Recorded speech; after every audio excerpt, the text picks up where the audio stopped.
Good morning, class. Our topic for today is all about the circulatory system. The circulatory system is made up of blood vessels that carry blood away from and towards the heart. Arteries carry blood away from the heart and veins carry blood back to the heart. The circulatory system carries oxygen, nutrients, and hormones to cells and removes waste products like carbon dioxide. Circulatory. Combined with the cardiovascular system, the circulatory system helps to fight off disease, helps to the body maintain a normal body temperature, and provides the right chemical balance to provide the body's homeostasis, or state of balance among all its systems. The circulatory system consists of four major components. First, the heart, about the size of two adult hands, held together. The heart rests near the center of the chest. Thanks to consistent pumping, the heart keeps the circulatory system working at all times. Second, arteries. Arteries carry oxygen-rich blood away from the heart and where it needs to go. Veins. Veins carry the deoxygenated blood to the heart where it is directed to the lungs to receive oxygen. Blood. Blood is the transport media of nearly everything within the body. It transports hormones, nutrients, oxygen, antibodies, and other important things needed to keep the body healthy. Oxygen enters the bloodstream through tiny membrane in the lungs that absorb oxygen as it is inhaled. As the body uses the oxygen and processes nutrients, it creates carbon dioxide, which your lungs expel as you exhale. A similar process occurs with the digestive system to transport nutrients, as well as hormones in the endocrine system. These hormones are taken from where they are produced to the organs they affect. The circulatory system works thanks to constant pressure from the heart and valves throughout the body. This pressure ensures the veins carry blood to the heart and arteries transport it away from the heart. Hint: to remember which one does which, remember that the artery and away both begin with the letter A. There are three different types of circulation that occur regularly in the body. Pulmonary circulation. This part of the cycle carries oxygen-depleted blood away from the heart to the lungs and back to the heart. Systemic circulation. This is the part that carries oxygenated blood away from the heart and the other parts of the body. Coronary circulation. This type of circulation provides the heart with oxygenated blood so it can function properly.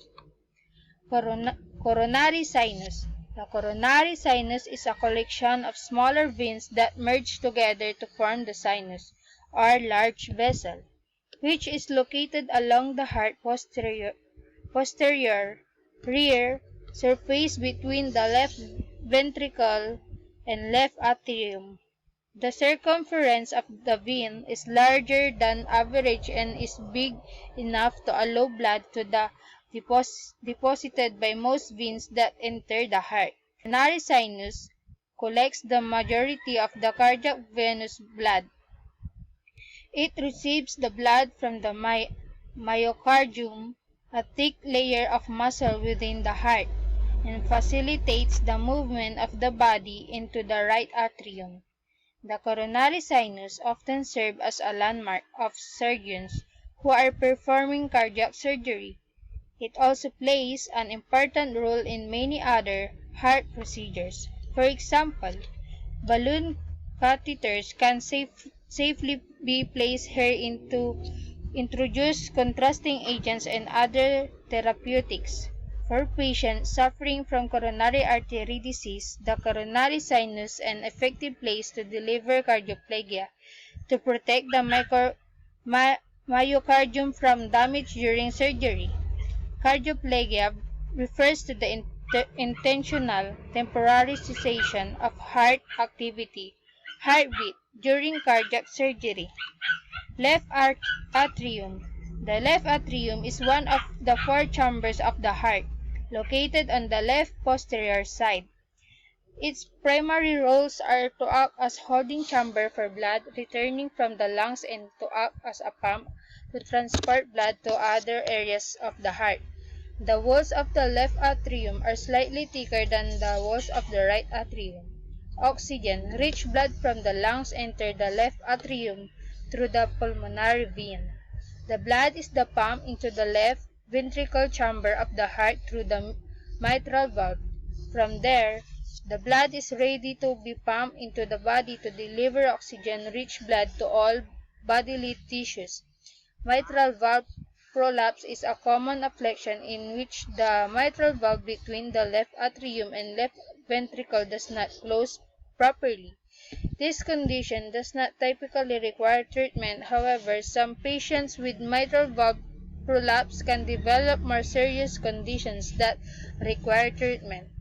One such condition is mitral valve regurgitation, in which blood leaks back into the left atrium through the mitral valve.